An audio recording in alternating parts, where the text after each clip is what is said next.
MBBS पहिलाच तास प्राचार्य येतात, तास घ्यायला चालू करतात. तर ते म्हणतात डॉक्टर होण्यासाठी 2 गोष्टी लागतील. एक, तुम्हाला कुठल्याही गोष्टीची किळस वाटू नये. दुसरी गोष्ट, तुमचं ऑब्झर्वेशन स्ट्रॉंग असायला पाहिजे, निरीक्षण. मग ते एक काचेचा ग्लास घेतात.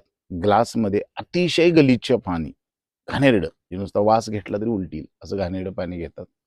त्यात बोट बुडवतात आणि चाकतात आणि म्हणतात तुम्ही प्रत्येकाने यायचं आणि बोट बुडवायचं आणि चाकायचं. आता पहिलाच दिवस असतो, पहिलाच तास असतो, नाही म्हणता येत नाही, कट मारता येत नाही. मग एक विद्यार्थी येतो, बोट बुडवतो, चाकतो, बोट बुडवतो, चाकतो, तोंड वाकडं करतो. सगळं झाल्यानंतर प्राचार्य म्हणतात, एका गोष्टीचं मला छान वाटलं.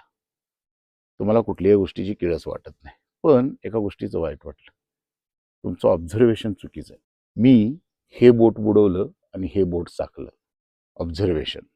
बाळांनो, आसपासचं निरीक्षण करत राहा. नक्की त्यातून तुम्हाला काहीतरी चांगलं मिळेल.